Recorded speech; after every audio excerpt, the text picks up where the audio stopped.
All right, well, since everybody has gone quiet all of a sudden, I'll just go ahead and get things going and introduce our speakers. I'm Bill Cavanaugh. I'm the director of the Center for World Catholicism and Intercultural Theology here at DePaul, and I'm delighted to see you all here and to see a full house. I think we're in for a wonderful evening.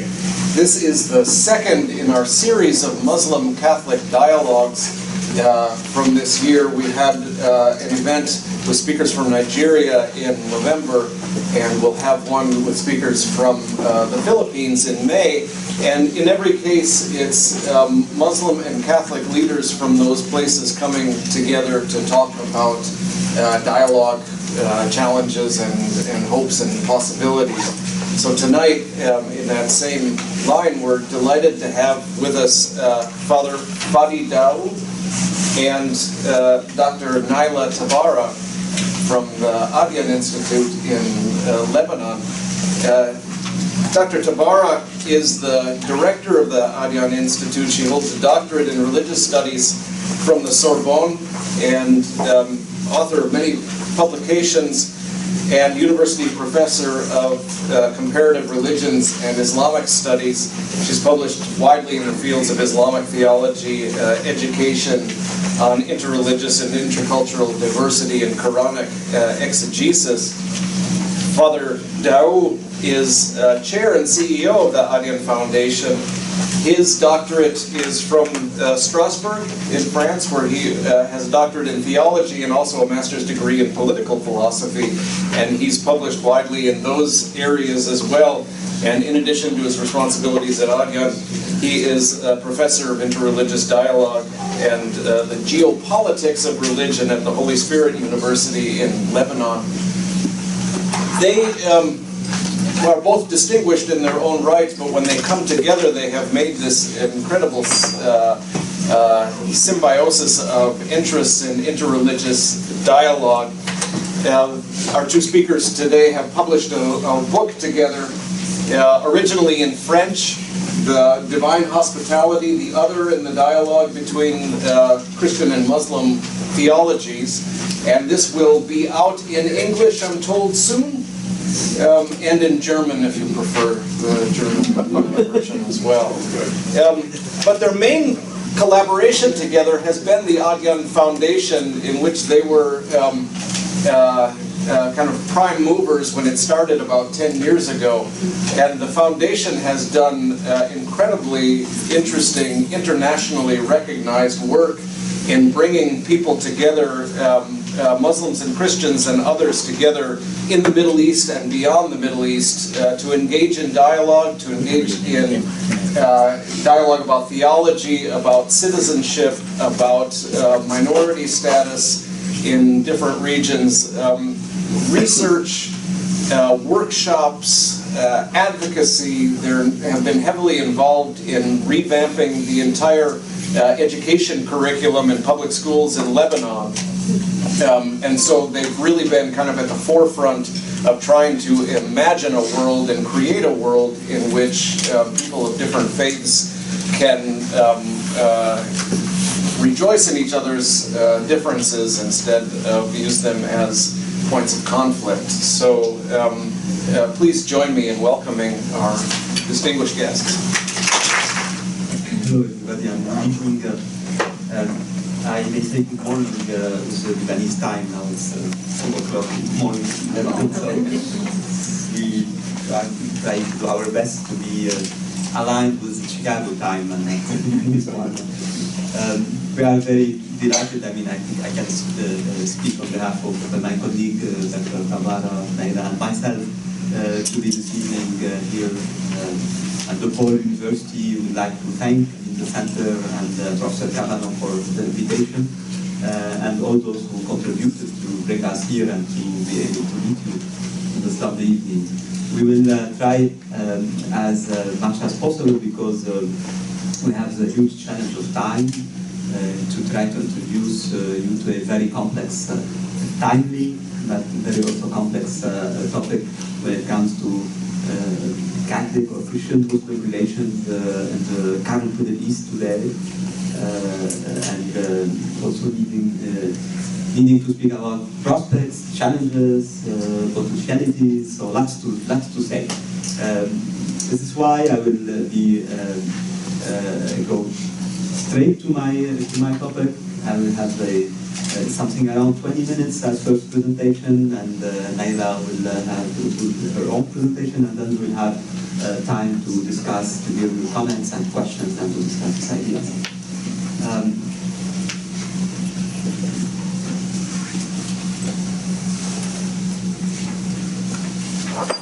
How I proceed? What I would like to do, in fact, is to present to you my way to think and understand Christian-Muslim relations since Vatican II until today, because the progress that the Christian-Muslim relations and dialogue witnessed since 1965, the Second Council of Vatican, until today, says a lot of the reality of these relations and where we are today, in fact. And then I will focus more in my second and last point on the current situation in relation with the new challenges that we are witnessing in the Middle East, in relation with extremism, violence related to at least religiously expressed violence, and the situation of Christians in the Middle East today in all this context. So, big agenda in 20 minutes. When we think about the interfaith dialogue, and especially Christian-Muslim dialogue, and allow me to use more this expression of Christian-Muslim than Catholic-Muslim, for many reasons I don't have time to explain here, but at least one of them is that we are used in the Middle East because we are so diverse as Christians. You know, Lebanon, this tiny country, we have 13 established official churches. So we tend to think as Christian more by denomination as Catholic or Protestant or Orthodox. But at the same time, of course, most of my references will be Catholic, but taking into consideration also a wider perspective, I mean more Christian perspective on the question. So, you know, the Vatican II Council, 1965, this huge and milestone event in Catholicism history, that really, I think, brought the church to the modern world and to the current world, thinking and its way of expressing its faith and the Christian faith, Catholic Christian faith. And of course, one very important and crucial point in the Vatican II text is the so-called Nostra Aetate, this declaration about the relation between the church and the other religions, non-Christian religions. And this was, of course, I think this inaugurated a real new chapter in Christian-Muslim relations, and interreligious relations in general, but I'm focusing here on Christian-Muslim relations specifically. And we can consider this text, Nostra Aetate, and what came around this text, as a starting point for a new era in the relations between Christians and Muslims. And I think that this phase of or renewal of the relations and dialogue between Christian and Muslim lasts until September 11th. So we can say globally that we are talking about the second part of the 20th century. And I think this period represents a paradigm in Christian-Muslim dialogue and relations that I will put under the title of reconciliation and building fraternity. So seeking reconciliation and building fraternity. Of course, I'm here interpreting this phase and this period from a Middle Eastern Christian perspective, because in the Middle Eastern Christian perspective, the first word that comes when we think about Muslim-Christian relations is the challenges of history of these relations. You know, until today we are still thinking and talking about the Crusades, and more modern Crusades sometimes, or some wars that were called or took the aspect of Crusades also, and the huge impact that has on the mentality and on the memory of people and communities. But also not only the Crusades, the more not so recent but 19th century conflicts between Christians and Muslims, 1840, 1860, a lot of massacres and conflicts and very violent conflict happened in Lebanon and Syria, and then the Armenian genocide, not only Armenian, but I mean all these very difficult events that happened during the 20th century history, also including the Lebanese War and Civil War in Lebanon, which is not a war between Christian and Muslim, but some aspects of the war were Christian-Muslim, some other Christian-Christian or Muslim-Muslim. Anyway, the memory of the people in the region is very affected by those conflicts and violent conflicts. So when we talk about Christian-Muslim relations, we definitely need to think about reconciliation, but also about rebuilding fraternity or building fraternity between people from different communities. And why fraternity? Because Vatican II used this very interesting expression and approach, talking about the faith of Abraham, that Christians and Muslims, this is in Gaudium et Spes 16, Christian and Muslims, Lumen Gentium 16, share the same faith, Abrahamic faith. I'm proud to say that this expression was part of the Council Vatican II text due to the input of some Lebanese theologians present at this council, and putting this approach of thinking that we are also brothers and sisters in faith, in the Abrahamic faith, although our faiths are different and specific. I mean, the Muslim faith is not the Christian one, but the root, the deepest root of these two faiths is the same, because it is this faith of Abraham. We can discuss this later if we have time, but this is, I think, very interesting. And this first phase of relation is characterized by being a phase much more based, I would say, on grassroots initiatives and some institutional initiatives, but more on the religious institutional level. So you will see, if you read the history about Christian-Muslim relations between 1965 and 2001, you will see lots of initiatives being taken, either in a specifically theological or religious and institutional meaning perspective, or grassroots level, but also engaging faith-based approach of relations. And most of those initiatives, you will see that were taken by Christians. So Christians were the, I would say, the pioneer, trying to call their colleagues, their fellow Muslims, to come to dialogue for reconciliation and for fraternity. Starting from 2001, after, of course, September 11, I think the Christian-Muslim dialogue and relations entered a new phase with a new paradigm for this relation. If the first one was reconciliation and fraternity, the second one will be very different. And if the first one was more based on Christian initiatives towards Muslims, the second one will be the opposite. Between 2001 and 2011, this is the second phase for me for Christian-Muslim dialogue. The dialogue in this phase is more, the paradigm of the dialogue is more building global peace and inter-civilizational relations. Global peace would be the major agenda, I would say, of the dialogue between 2001 and 2011.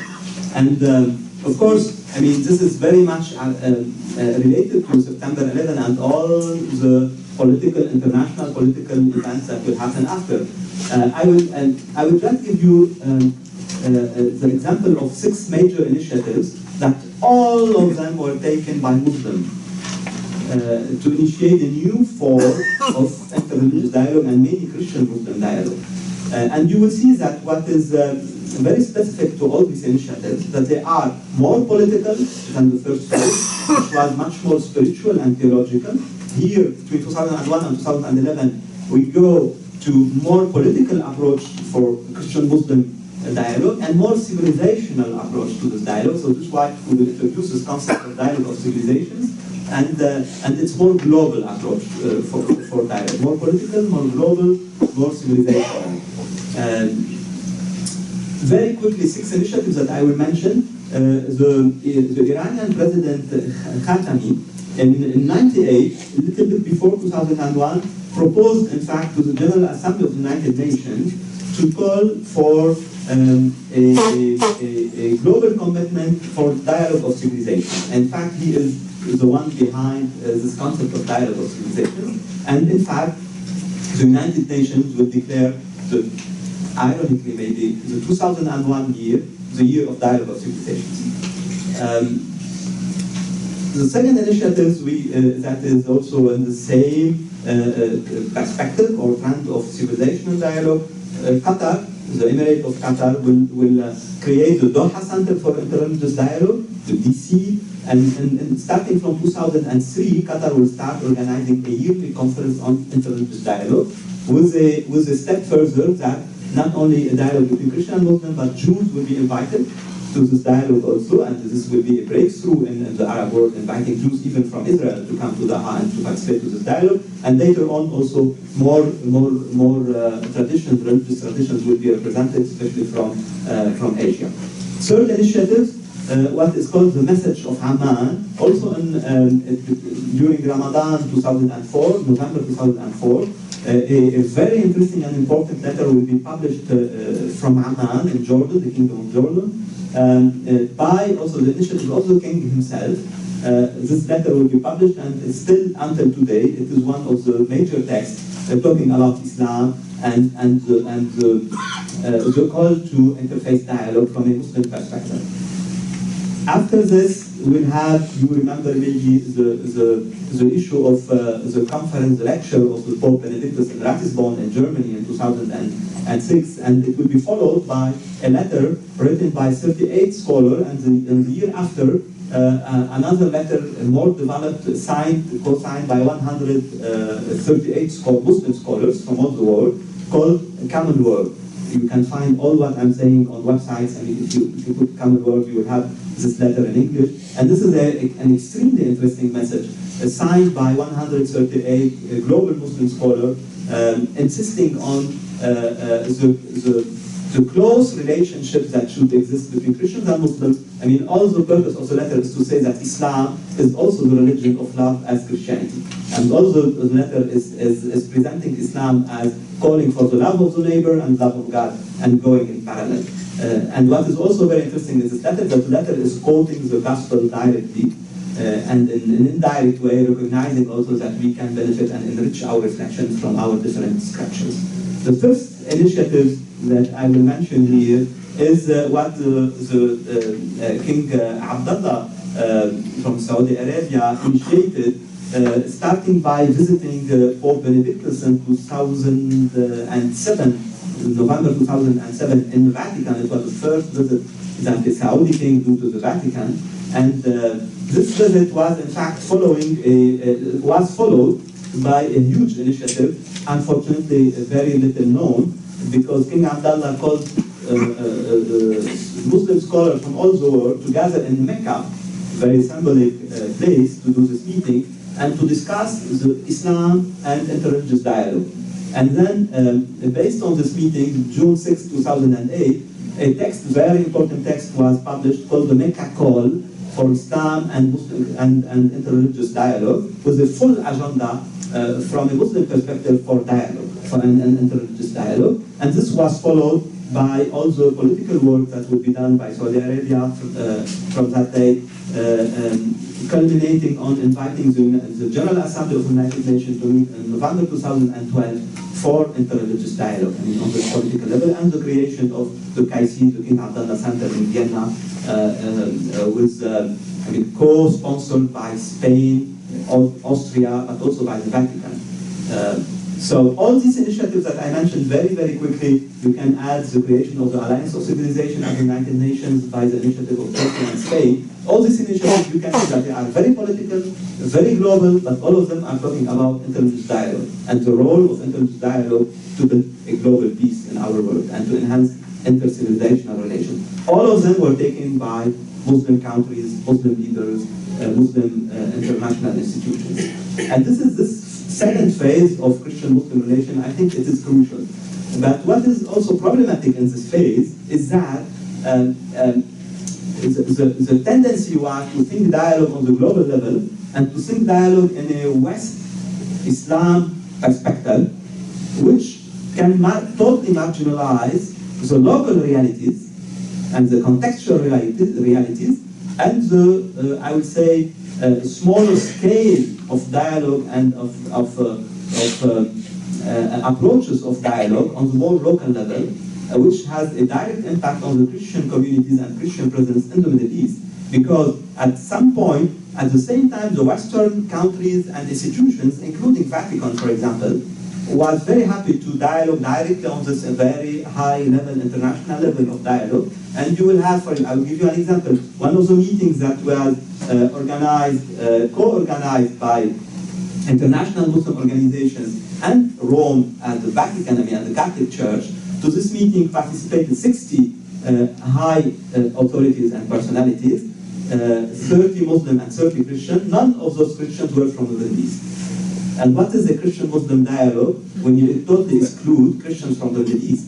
But this was one of the risks of this globalization of dialogue, is to forget the local realities and the local challenges, the realities. And at the same time, I think Muslim authorities were happy to talk on the civilizational level relation between West and Christianity, and to challenge the West to face the Islamophobia and all the issues related to the war in Iraq, Afghanistan, and things like this, terrorism, and vice versa, the West to talk with Islam in more also global agenda related to terrorism, extremism, and so on, and forgetting the real life of people on the ground. So this is one of the risks of the period, but at the same time, it's a very interesting period for dialogue itself. The third period, where we are now, I think, the third phase of Christian-Muslim dialogue, I would say started in 2011, and I don't know if this date says something to you, but this is what we call the start of the so-called Arab Spring.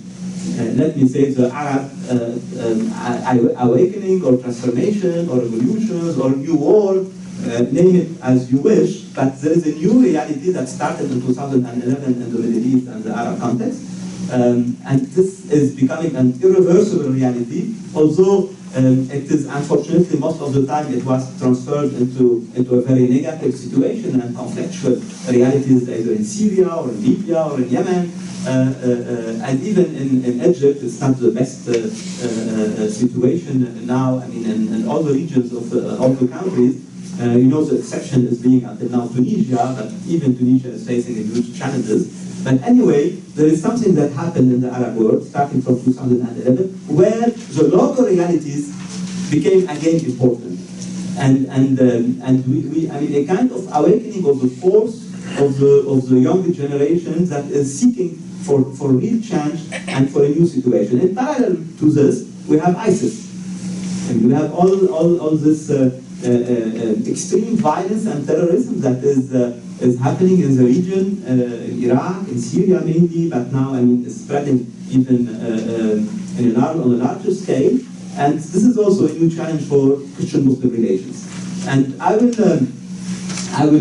call this third phase, or the paradigm of the third phase, is to handle the shared responsibility of building intercultural citizenship and facing extremism. And I think this is the major point today on the agenda of Christian-Muslim dialogue. We cannot speak about the nature of God and theological dialogue on this and ignore, if we are in the Middle East, and ignore what's happening. What's happening in Iraq, what's happening in Syria now, all this violence in the name of religion. We can discuss if it is rooted in religion or not, but at the same time, communities are being directly affected, not only Christians. It's not, Christians are not the only victims of the violence in the Middle East. Muslims are much more numerous of, being victims of this violence, which Sunni-Shia conflict, all the aspects of this conflict happening there is a real challenge for Christian-Muslim relations, and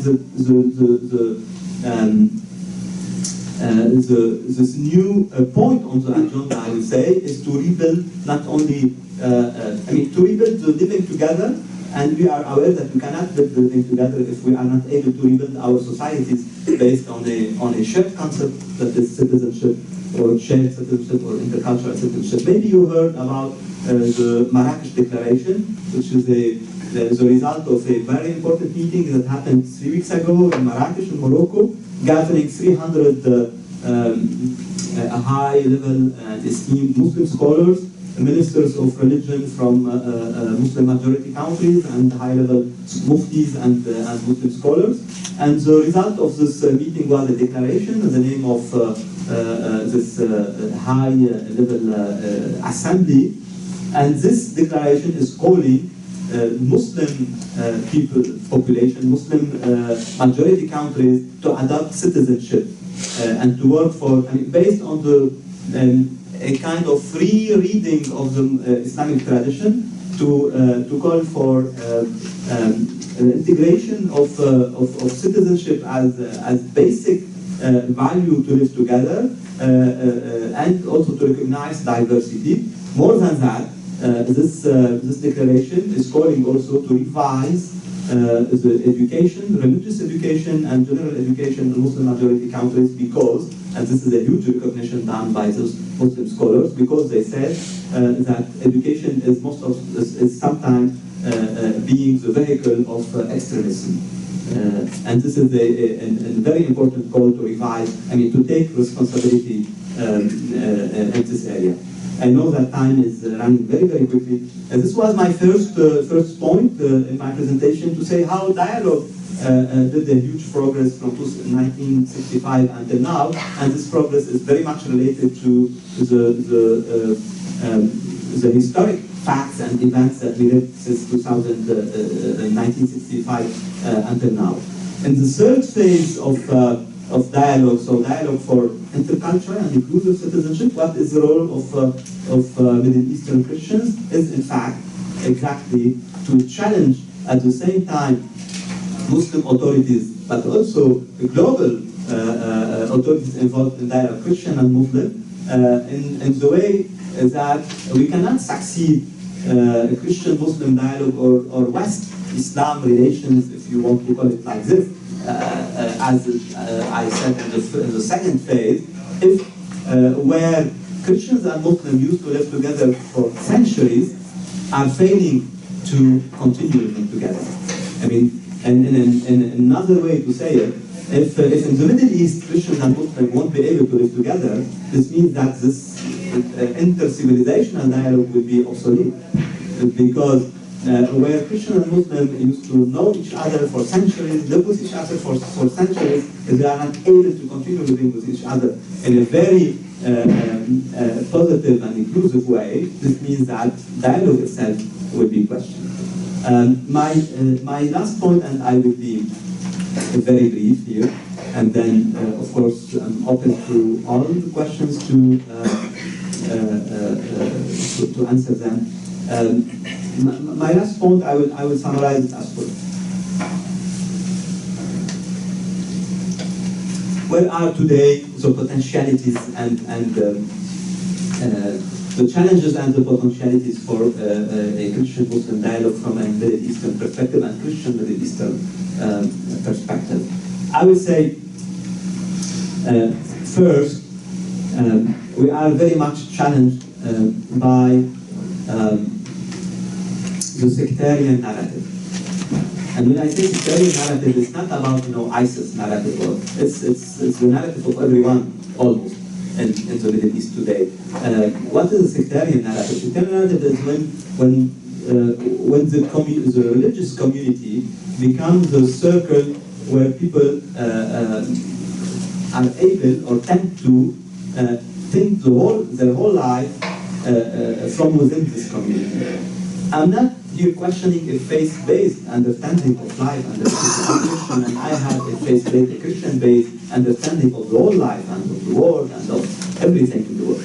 But when it comes a closed circle of reflection and not a platform to meet the other, because it's totally different using his or her own community as a platform to understand the world, I mean to think the world, and to go to meet the other and to continue thinking the world with the other and to contribute positively to this world with the other is something. So the community will be, in this sense, a platform to contribute positively to the other through the collaboration with others. This is one way to see things, and the other way is to see the community as a closed circle where every good that can happen to me should come from here and should be here within the community. And this leads immediately to a totally sectarian and closed narrative. And this is one of the huge challenges today in the Middle East, either for Christians or Muslims. I mean, what's happening now as tension and conflict between Sunni and Shia, if you look at Iraq or at Syria, it's terrible to see how the religious narrative can be used to legitimize unacceptable types of violence and conflicts. But at the same time, Christians can use the same, I would say, way of building narrative to legitimize or to explain their also attitude that is completely, I mean, one of my Muslim scholars, friends, tends to say, and I agree with him, some Muslims are expressing their extremism in the Middle East by violence, and some Christians are expressing their extremism by resignation and withdrawal from the society. And then the huge Christian migration from the Middle East, of course, it's a reality because, not because Christians are persecuted in the Middle East. I'm still living there and I'm very happy to live in the Middle East. But because of this situation of failed states and generalized violence and also closed horizon for the future of the people and of their families and of their children, they are leaving the Middle East. But also because Christians are losing the meaning of being in the Middle East. So are losing the hope and the future of their societies and their countries. And this is a type of being extremist in a way, when you lose any sense of hope to your own society and your own country and your own, so you don't want anymore to contribute to these societies. You lose hope in your society, and you lose hope in your neighbor in this society. So sectarianism is a huge challenge today in the Middle East. Violence that is legitimized by religion or religious narrative is another huge challenge. But above all, I would say rebuilding societies based on values is also a third challenge. The potentialities today, first potential in the Middle East is youth, because you know that 60% of the population in the Middle East has below 28 years old. And this is a huge, I mean, the Arab Spring is a youth revolution. And still, although this young generation is facing big challenges, but still I do believe that this young generation is able also to bring the change that we need in the Middle East. And they are, and they are. If we have time, I can give you plenty of examples. At least let me talk about our own experience in Adyan Foundation. If I look to our staff in Adyan Foundation, with whom I work every day, are 20 persons at office from the whole denomination of Muslim and Christian denomination. The average age of the whole team is 30 years old, and even below, 29, 30 years old. And they are moving mountains with the work that's being done, changing curriculum on the education in Lebanon, working in Iraq, doing extremely interesting programs worldwide. And they are all, having 24, 25, 28, 32, 35 years old. And they are doing better than governments. So youth are the real potential in the Middle East, I think. The second potential, and maybe I will end here. The second potential, I would say, is ISIS. Not ISIS itself, but the reaction to ISIS. One Syrian philosopher wrote a paper recently under the title will ISIS unite to the world?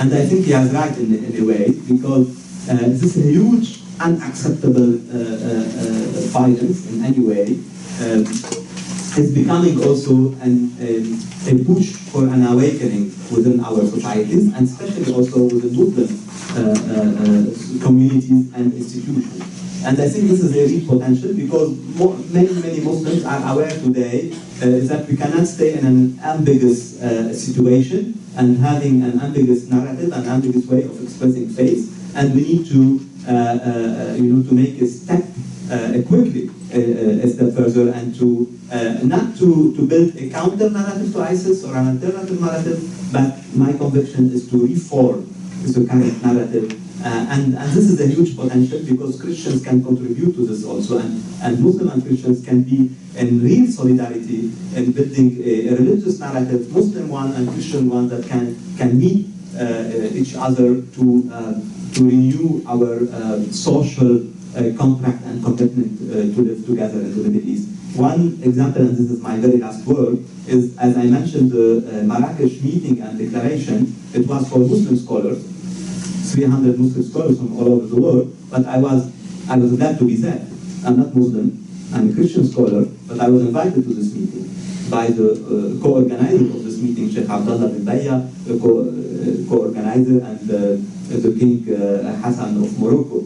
I was there because, I mean, I think this mode of collaboration is today being the new form of dialogue, because if you want to build citizenship together and a faith-based understanding and approach to citizenship, we can benefit from the experience of each other. And this was a great example for me, when a Muslim community holding a meeting for 300 leaders and inviting 5 or 10 Christian and the Jewish also scholars to be there and to contribute to the reflection and even to the final declaration. This is an example of what I call the third paradigm of dialogue, so solidarity in building inclusive and intercultural citizenship, because you can tell me, but this is, I mean, why we need interfaith dialogue, interdialogue to build citizenship? Because nowadays, at least in the Middle East, but even I think worldwide, citizenship need a faith-based also approach to promote it as an inclusive understanding of citizenship, and communities has a huge role today to fulfill in this meeting. Thank you very much. I know I spoke more than I promised to do, but I give the floor to you. I'm very glad to be here with you today. Thank you, Dr. Kavanaugh, for inviting us here. I will be speaking, I think I will be somehow echoing my colleague. I want to speak about the role and about the responsibility for Muslims and dialogue today, in the Middle East today.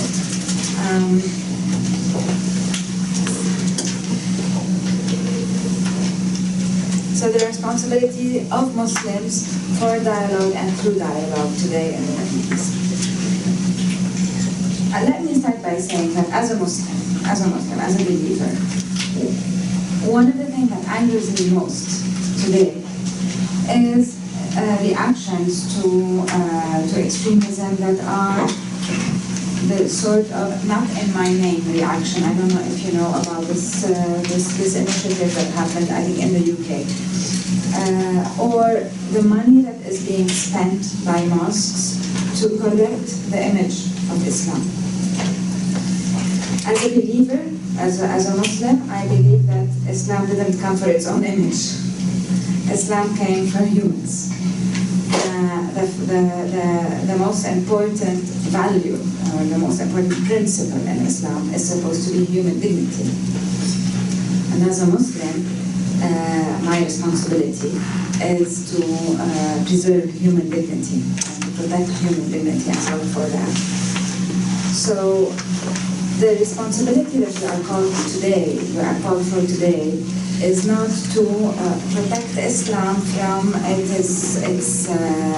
image that is being given of Islam by groups like ISIS, but it is to work in solidarity with each other. It is to protect humans from what is being done by others in the name of Islam or other. My colleague Fadi just mentioned sectarianism. I would add to it victimization, both breeding extremism in our area. And we believe that to counter those, what we need is solidarity, but also responsibility, facing up to the challenges. So instead of saying this has nothing to do with Islam, this has nothing to do with my religion, facing up to the challenges. Thank God, many are waking up, many are facing up to those challenges. And some of the examples have been given to you now, and I will give you some more examples. I believe that two things need to be faced, two things need to be worked on within Islam. As a reform within Islam, as a response to the challenges today. Dialogue, as Fadi mentioned, has passed through the different stages. Today, the stage where we are is a common responsibility, and we can witness that today on the table of dialogue we have hot topics being brought on the table. For some time, dialogue was, let's get together, let's meet. What do you believe in? What do I believe in? That was the first phase of dialogue. And let's start building roads or bridges to understand each other. The second phase was more global, as I mentioned. The third phase today is facing up really to the ambiguity in our discourses. The ambiguity that we need to face up to Islamically today is two things, according to me. The ambiguity concerning how does Islam perceive the other.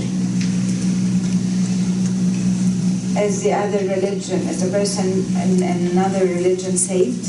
Do we recognize the other religion? Because the traditional discourse in Islam, and again, when we're talking about Islam, it is not a monolithic block. You have so many different Islams. And I can mention traditional Islam, but this traditional Islam could be Sunni, could be Shiite, could be so many other groups within Islam.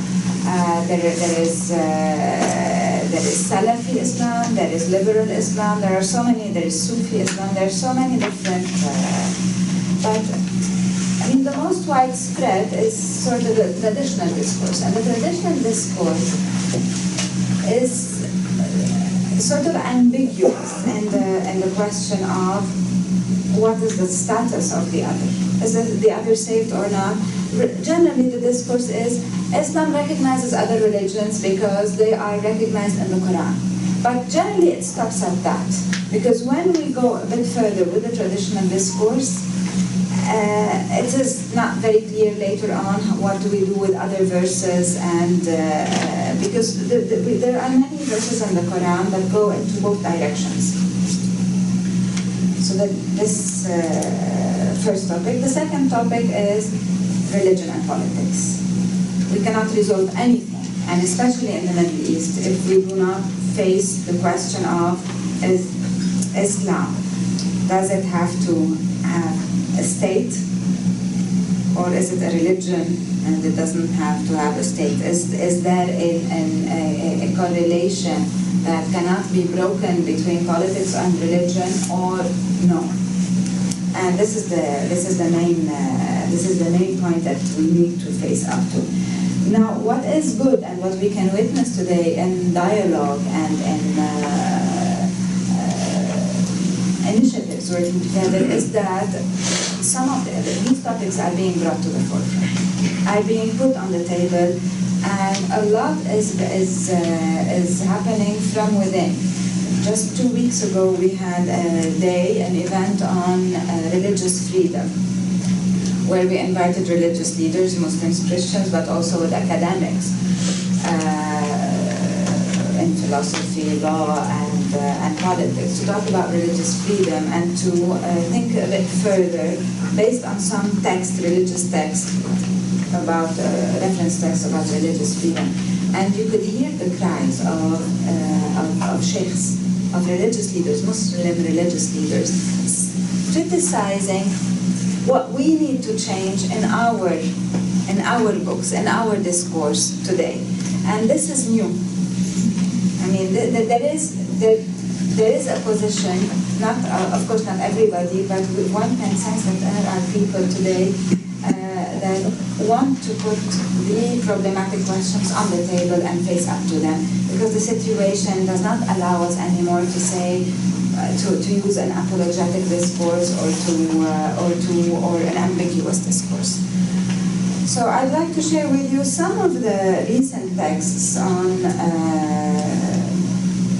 the question of religion and state. Although actually before going to the recent text, let me tell you that actually that question has been tackled since the early 20th century.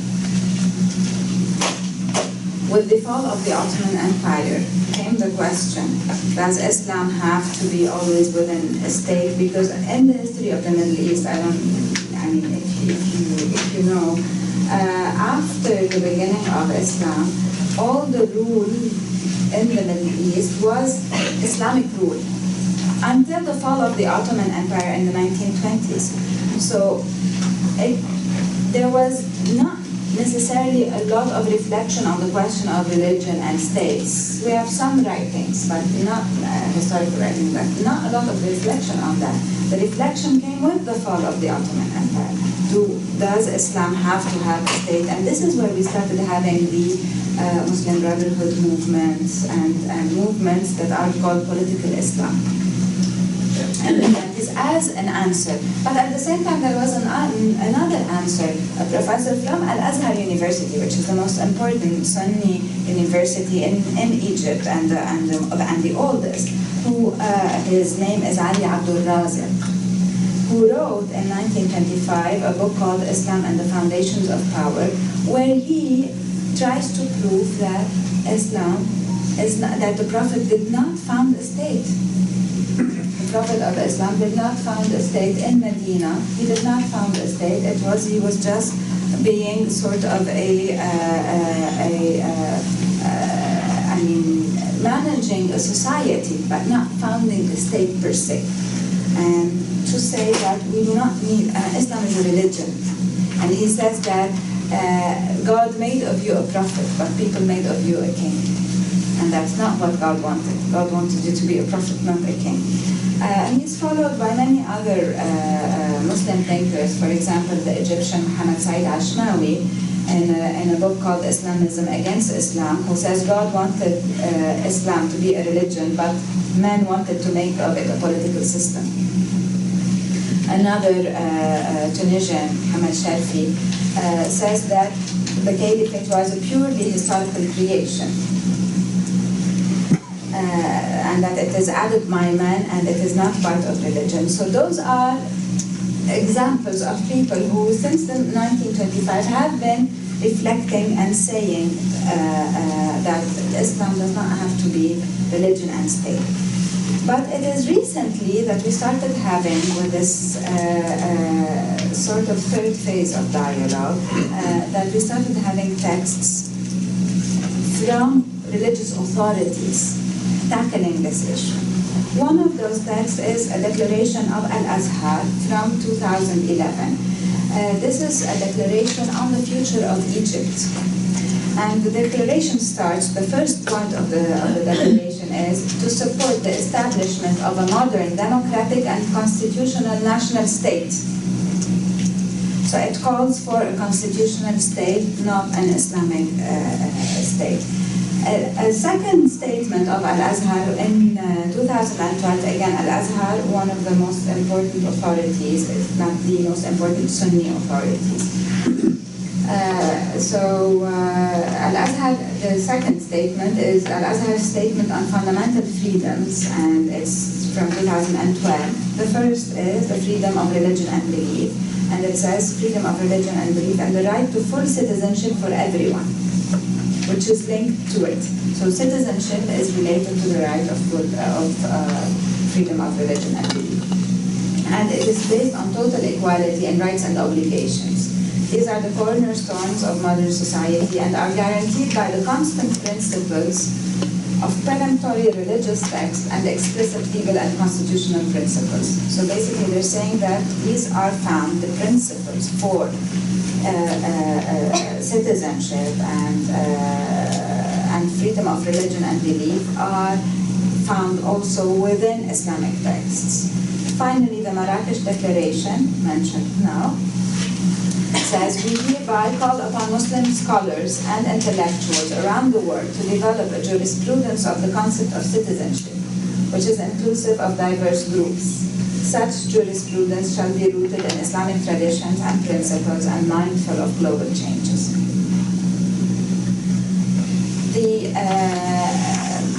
The person behind the declaration, the Marrakesh Declaration, His Excellency Sheikh Ben Beya, who is from Mauritania, but who also is between, is in the Gulf, between KSA, Kingdom of Saudi Arabia and the UAE, and he also had something called the Council of Muslim Elders. In his speech in this in Marrakesh also says, the Christians of the East are here to stay and born to live. They are an original tree of the region and a root among its roots, not possible to uproot no matter how violent the storms. And recently also in 2015, there was a declaration that came from Beirut, from Maqasid, one of the major organizations, Sunni also organization in Beirut. It is a declaration also for religious freedom. It says, the violation of the right of Christian communities to exercise their full religious freedom and tend to their churches, monasteries, educational and social institutions is a violation of human rights and the rights of citizenship, as it is a violation of Islamic teachings. So there is more and more this awareness, not only so of citizenship, but also of the importance of Christian role, the Christian communities in the Middle East. But this is not, I mean, this can be found in earlier writings, and I will quote the head of the Shiite Islamic Council in Lebanon in 2001. In his testament, he says, I see that it is the responsibility of Arabs and Muslims to encourage all the means that allow Christianity in the East to recover its full presence, its effectiveness, and its role in decision-making and in the march of history. And that there should be a full partnership in this between Muslims and Christians in all their home countries and all their societies. Lebanon cannot be unless by complementarity and by the unified life, or by one saying public life, and not only coexistence between Christians and Muslims. So we can see that today, in this, mainly in this third phase of dialogue, we have more and more moving towards citizenship as the ground, and citizenship that is inclusive of diversity. This vision that Adyan is working on, not only in Lebanon, but in the Arab world. The second point, as I mentioned, is what we call theology of the other, or the status of the other religions. On this level, the texts are not yet up to the standards. I mean, it was mentioned earlier, the text that is called the Common Word. This one is quoting text from the Bible and saying that Islam and Christianity, they meet on the love of neighbor, love of God and love of neighbor. but it stops at that. It doesn't talk about the status of other religions.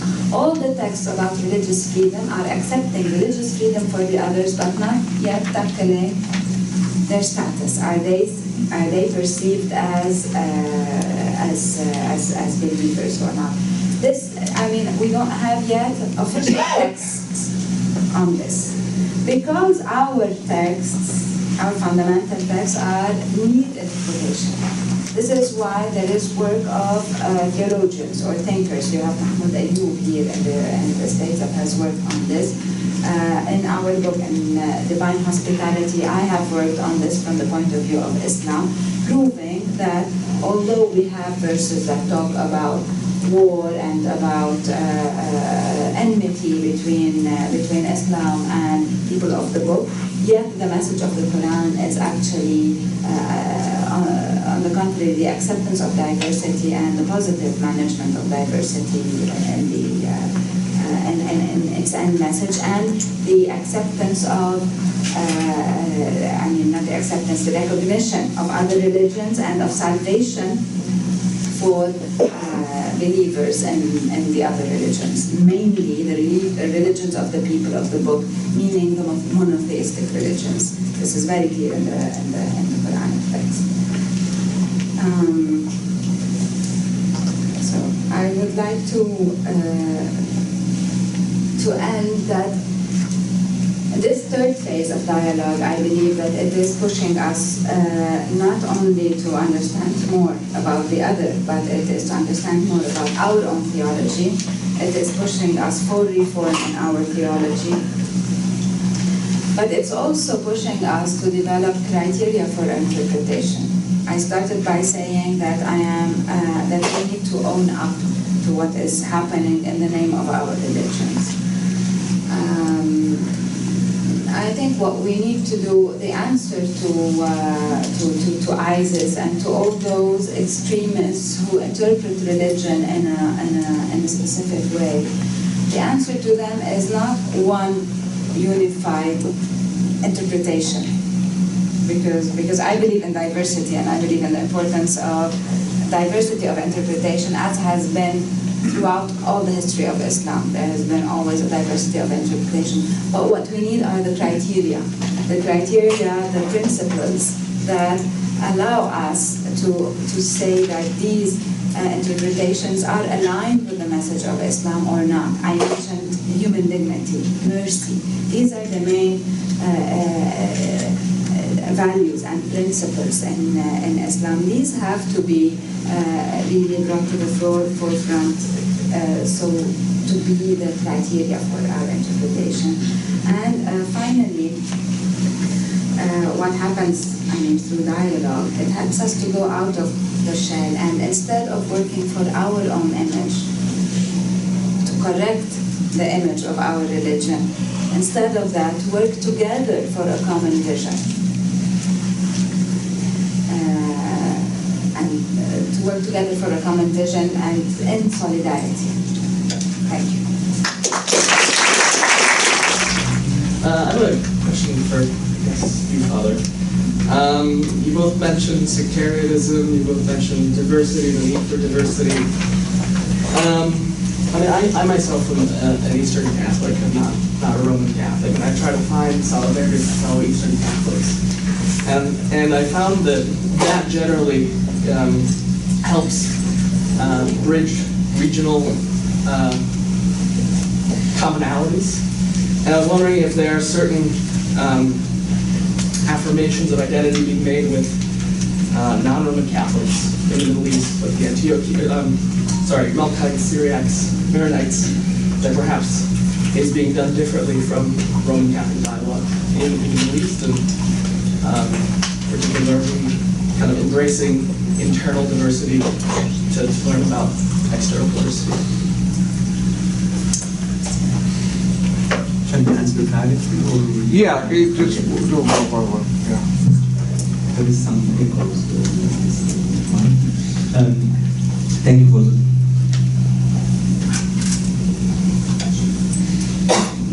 Thank you for the question.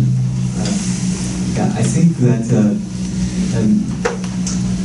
dialogue is not a strategy. Dialogue is an attitude. It's even a spirituality. So you cannot be engaged in interfaith dialogue and not be inclusive in your internal, I would say, intra-religious dialogue within each religion. This is why I was saying I will call my presentation more Christian-Muslim dialogue than Catholic-Muslim dialogue. The approach of religious differences from the Middle East is totally different than what can be perceived in the West. I used to live in France, for example, and in Europe, and the people tend to identify themselves with a denomination more than religion. I mean, people will tell you, I'm Catholic. And I was always shocked, because my reaction was, you cannot be Catholic, you are Christian. Catholicism is a tradition within Christianity, but you are not, it's not your religion. And the same for Islam. You cannot be Sunni, you are Muslim. And Sunni is one of the interpretations of Islam. Unless you pretend, I'm not talking about you, but the person who is endorsing this attitude is pretending that he is the representation of the religion. And so if you are exclusive internally, you cannot be sincerely in dialogue with those who are even not share your own religion. This is the basic fact for me. And this is why also the development of interfaith dialogue is always helpful for ecumenical relations and dialogue and vice versa. But let me say in a different way from a Middle Eastern perspective, in every country in the Middle East you have almost plenty of different churches and denominations and tens of different churches. So diverse is the context. And not one predominant religion and all the others are tiny religions. No, they are. In Lebanon, if you take the example of Lebanon, we have at least 5-6 major important Christian traditions present in Lebanon. And we don't even talk about Catholic, because within the Catholicism we have 7 different churches in Lebanon. I'm Maronite. I don't say I'm Catholic, I'm Maronite. And my church, Maronite Church, is in communion with the Roman Catholic Church, but the Maronite Church is a church by itself, and it has its own tradition and its own history and its own structure, and so I think from this perspective, the Latin Western Christianity has to learn something from this cultural diversity of Christianity in the Middle East. So, how this Christian diversity can contribute to Christian-Muslim relations? I would say in 2 different ways. First of all, in enhancing, no, it's the opposite. The Christian-Muslim relations, in a way, it's enhancing the Christian solidarity within the community. But the challenge here is to be in solidarity not against the other, because it's easy also, to feel that I'm in solidarity with other Christians in Lebanon because I feel threatened by Muslims. And so my solidarity with my brothers and sisters Christians from other denominations will be against the Muslims. This is a way to think. But another way, and much more helpful to think and much more positive, is to see, for example, take the example of Iraq today. When Patriarch Sako talks in Iraq, he is the Chaldean Patriarch. The Patriarch was the Chaldean Christians in Iraq, which is the largest community. All Christians in Iraq feel that they are represented by what he is saying, although he is Catholic and you have all the other denominations in Iraq. Or, for example, when the Coptic Patriarch in the Orthodox Coptic Patriarch in Egypt speaks about the situation of Christians or is engaging Christianity in relation with Islam, I can assure you that if not all, but most of the Christians in Egypt will feel that they are represented. This is a way where you perceive that the question is, in fact, maybe because we live in a region that life is so close to death, and so you see more the essential things than the details, than the insignificant details that we make from them so significant and so important when we are maybe not challenged by important challenges of life. And this is why, for example, I assure you that I benefited from the theology of an Orthodox, Greek Orthodox bishop in Lebanon called George Khodr, one of the great prominent intellectuals when it comes to relations with Islam and Arab culture. But at the same time, I benefit from studies of Al-Alayli, who is a Muslim scholar, and other thinkers also. When we put ourselves vis-a-vis the real challenges of life, I think the dividing line becomes much less the religious identity line, and much more the line between those who want to save humanity, not on behalf of God. I'm not talking about the salvation, the eternal salvation, but to save humanity from the real, daily life challenges and violence, and those who want to defend their own community. And the image Nayla was saying of the community, and this, you can find it everywhere. So definitely, from a Middle Eastern Christian perspective, interfaith dialogue is an ecumenical exercise and commitment.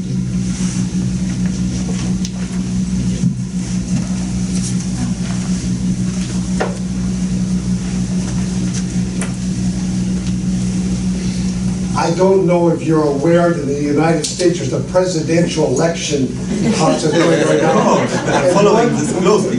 One political party has Trump. picked out Muslims, several candidates aggressively attacking them, saying that they could not survive in democracy. I think I understood that you said at the third stage of dialogue there's a new awakening now. Because I think if you take the average Catholic parishioner that only gets his or her news from newspaper and television, they would believe something like this.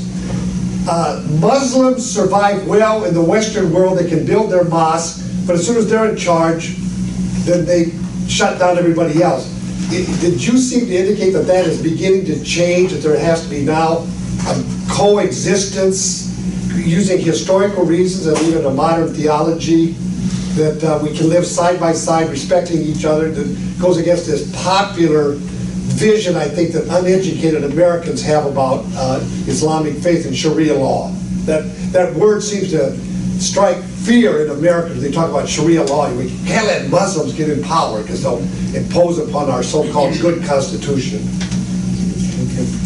I'd like to say, also, as I was trying to say that Islam is different.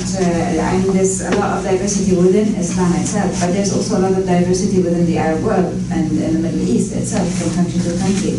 When we're talking about the Near East, so Lebanon, Egypt, Jordan, but mainly, what you were implying, in your question, if it's changing now, and if Christians can live side by side with Muslims and coexist, this is our reality from time immemorial. From the beginning of when Islam basically entered that region. There has been coexistence, there has been, most of the time, prosperous relations. There have been some moments of persecutions or negative relations, but this is generally when the rule was not Arab, was not from the region, was from other people coming and taking on Islam to legitimize themselves and thus attacking either non-Muslims or Muslims from other denominations. But generally it has been a history of coexistence and when we look back at the times, tolerance was there, but it was just tolerance. Today we're talking that we cannot survive in times of tolerance and of one religion ruling, even if it is being, respecting some of the rights of the others and allowing coexistence. But we cannot accept this today. Today, we need to have states that are where everybody is equal, where we have citizenship, and where not one religion is more dominant in the public sphere, but all are able to be very visible in the public sphere equally. This is the difference what we're talking about. the case that you mentioned about not being able to build churches, that's, I think, mainly Saudi Arabia at this point.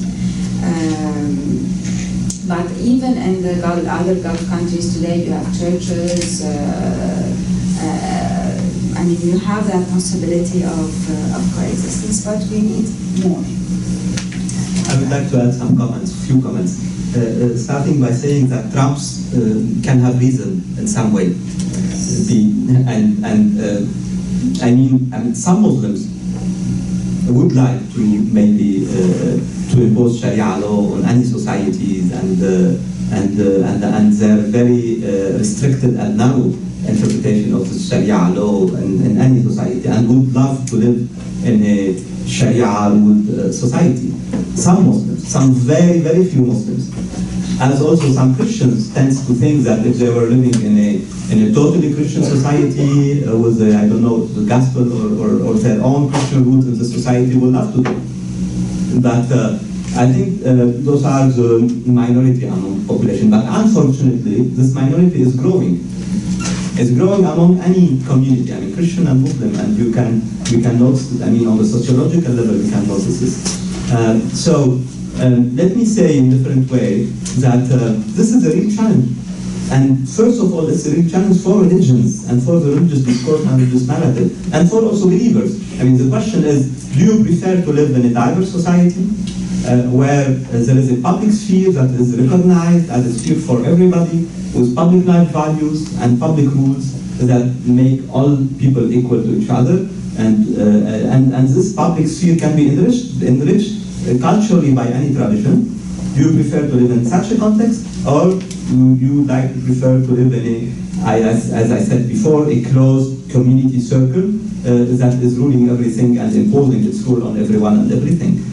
I think from purely pragmatic, I can discuss it on the theological level, but from pragmatic and historic level, you can see that it has been always a catastrophe and a cruel situation when one community dominated the society, either this community was Christian or Muslim or any other type of community. But this is the real challenge on both levels, on political level.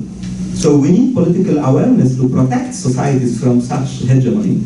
And in this meaning, we need to identify also those who are not accepting democratic values, and to say, I mean, there are some red lines in any society if it wants to protect its future and itself.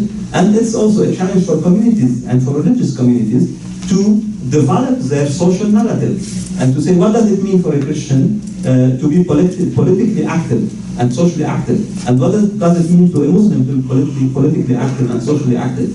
Does it mean to advocate and to work for having a Muslim state or Islamic state or Christian state?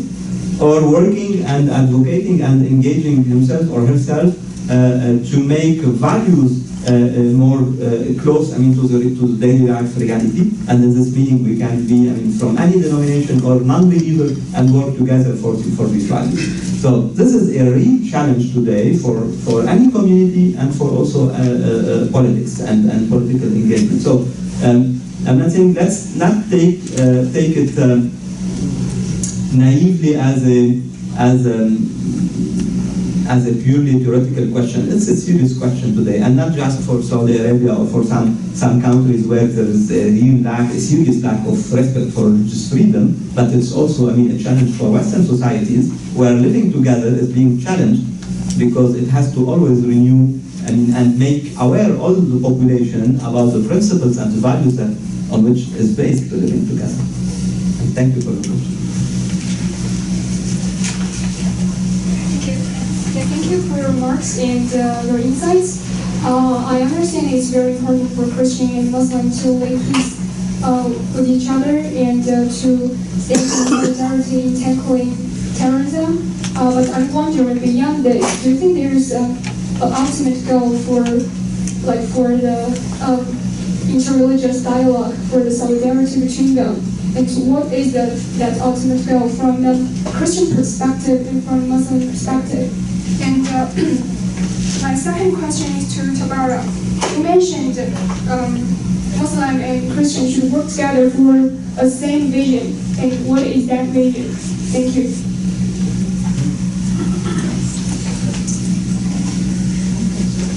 Okay. Challenging question. What would be the ultimate goal for an interfaith dialogue? To acknowledge diversity and to liberate ourselves from the utopia of reaching a point where we can have a dominant discourse on the other.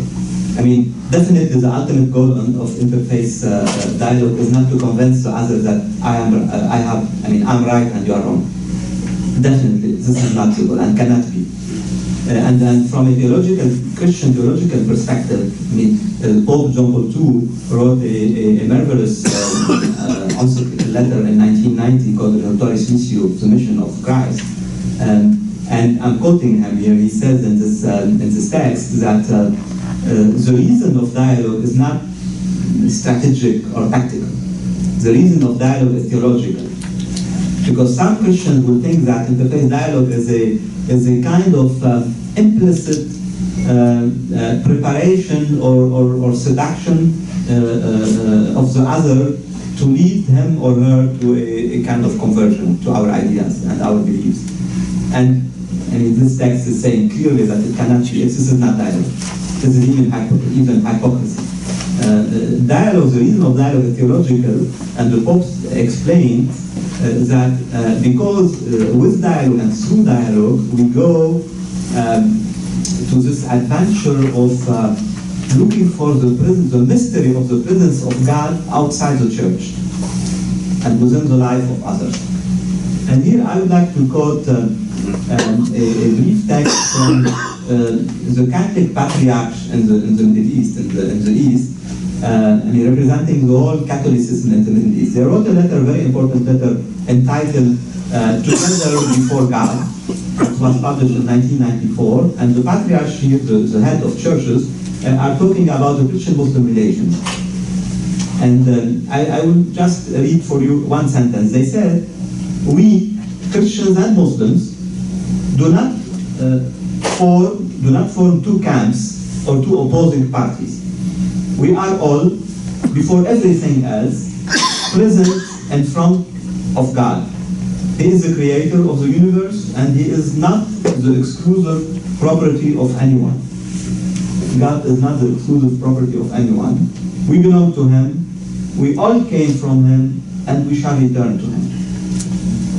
I think in this, this strong statement, you can see that, if I adopt such a statement, I cannot think that interfaith dialogue is a mean, for something else. Interfaith dialogue is an attitude, is a spirituality dialogue itself, and especially in interfaith relations, to acknowledge what is being said here, that we are all coming from God, we are returning to God with different ways, but I do believe that Muslims are returning to God as I am returning to God. This is very, it can lead to a very complex question about evangelization, the mission, and I would love to discuss this, but I'm sure time won't allow us to allow me to say more. I will ask Dr. Kavanagh to invite me again in a year to answer your question because I need to think about it. It's a beautiful question about the ultimate goal of dialogue. I cannot answer it right now. I can only say that from the beginning, in my experience in dialogue, from the beginning I could feel that it has a transformative effect for those who open up to dialogue. And those who do not open up to dialogue is because they see that it has a transformative effect and they're afraid of being transformed, so they just breathe in their own shell. But generally it has a transformative effect, and it's an adventure. You know that you will not get out of it the same as you were before, that you'll just be completely, that you will be completely transformed. But it's, dialogue in the deep sense of dialogue, in the sense of encounter, in the sense of really opening up your full self to the other and opening up to see the other and learn about their faith and honor it. Diversity. So I can say that it's worth it, and it helps discovering oneself also. The vision that I talked about as a common vision is actually what Fadi mentioned earlier. What we're working on is what we call citizenship inclusive of religious and cultural diversity. It is a model that can allow us to be all citizens as equal without shunning or putting aside the specificities that come from our backgrounds or the communities that we belong to, be they cultural or religious or other. So in a way that allows not to have one community or one religion overtake all the others or overtake the public sphere, but recognize all of them to be an added value to the society. So this is a vision where all feel that they are recognized, all feel that they have an added value for the society, yet citizens are recognized as citizens at the same time and all equal.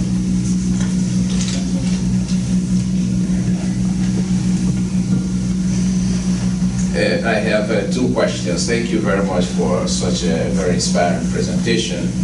First to you, Father Fadi, you talked about that Daesh actually might turn out to be a blessing in disguise. I mean, those are not your words, but I would like to draw you out more, especially on the anti-hegemonic tendencies which actually you find in Islam, really, that the Prophet was actually a revolutionary, a prophet, with ordinary folks. And I know from West Africa also that Islam started in West Africa. Ottoman and Fodio was ordinary folks that started this. And just linking it to the Arab Spring, young people wanting a better society, wanting something good, but now you see what has happened, that is like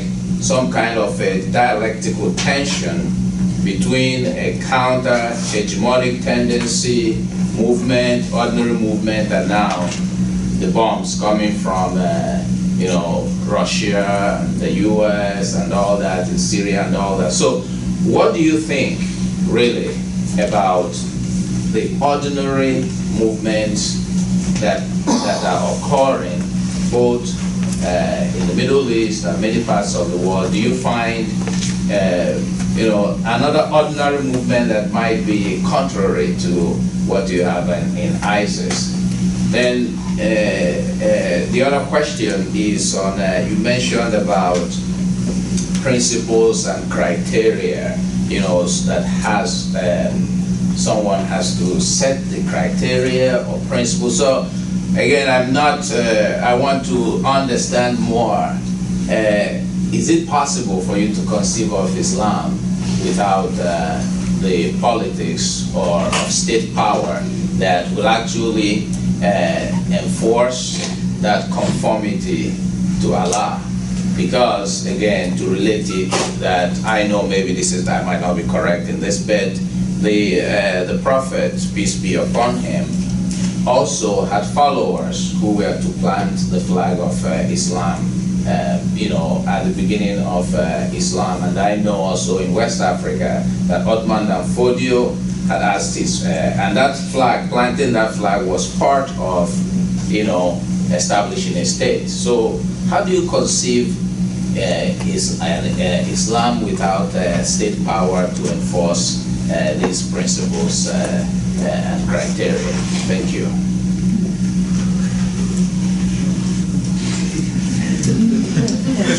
Okay. Still have a few minutes. So, that ordinary movement, very humbly I will say it, but we are working on promoting and empowering it. We'll give you a very simple example. In Adyan Foundation, we have a program called Islam, Diversity and Peace Building. We have nearly 30 young leaders, and when I say young leaders, real leaders, being trained Muslim. This year we have 30 young Muslim leaders from 19 different majority of Muslim countries who are being trained and fundamentally trained on and empowered to maximize their role in their own societies. But this ordinary movement exists very well, but it's a very fragile movement and still very small movement because, for two reasons. Because this movement has to fight on two ground feet, I would say. One of them is extremism, because of course all the extremists would want like such a movement to take place in societies, but also this movement has to fight the established institutions, or at least has to defend itself from the established institutions, and I'm talking here about political and religious institutions, because unfortunately in most of the Arab countries today there is a kind of implicit and sometimes very explicit alliance between the traditional established institutions, political and religious, having common interests to keep a status quo in the societies. And this status quo is a major, I think, obstacle to this ordinary movement taking place and developing itself. So it exists, and one of the, I think, the reasons of the failure of, or at least the current failure of the Arab Spring, I may say like this, is this very strong alliance between established religious and political institutions for common interests to keep the status quo in societies. So keep in mind that we are talking about countries that they are not at all democratic. I have lots of friends who gave their life for this battle, and lots of other friends who are in jail today in many Arab countries.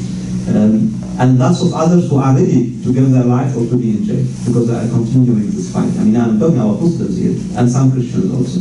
So I do believe that this ordinary movement, as you identified it, is really existing, and it is a promise for the future. But I cannot guarantee that they will succeed. Because history is, if you read the history of most of the states, the current states, that they are extremely democratic states, and you will see that they started exactly like ISIS, like Daesh.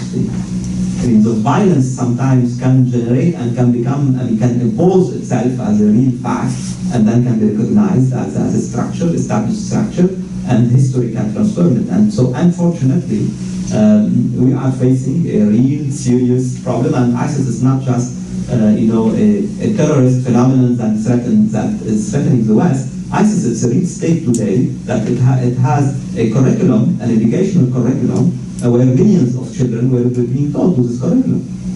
And this is just an example, or people who are obliged to pay tax for ISIS, where ISIS is dominating these societies. So, it's a very serious, and nothing can, I can guarantee nothing in this way, but I can assure you that there are still people within territories that is dominated by ISIS. I will give one example.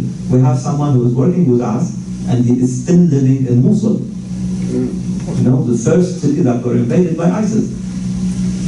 Of course, in a hidden way, but this person is putting his life in danger to continue fighting for the values of living together, of diversity, of if you call it moderate Islam, if you would like to call it like this. So there are real people, and pushing to the extreme the risk that they are taking in their daily life. But again, this is a very fragile and limited force within the society today.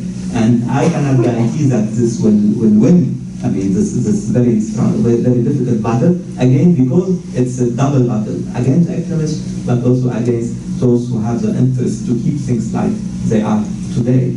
And this is even more difficult, I think, to do it. Nayla mentioned the ambiguous, the ambiguity in the Islamic discourse. But this is very much serving also the political powers in most of the Arab countries.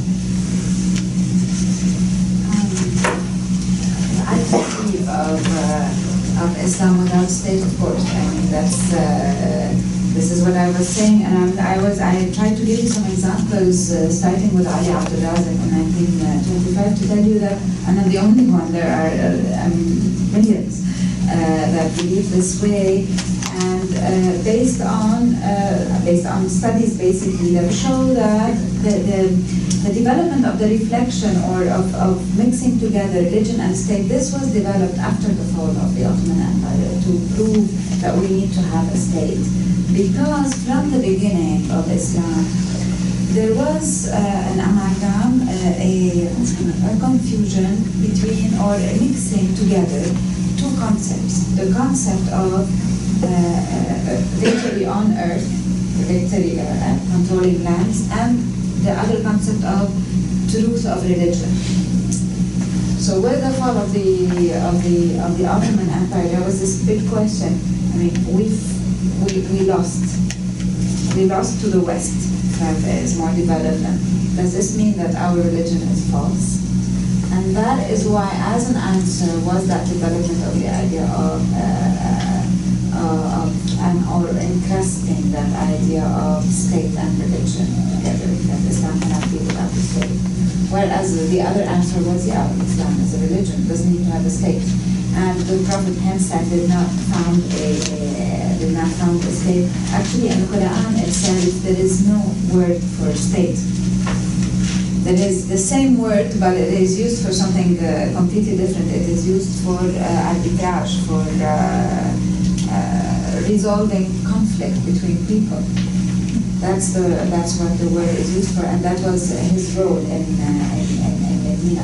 He just put the foundations for the society, but it was a small society. It wasn't a state. There was no coin in his name. There was no.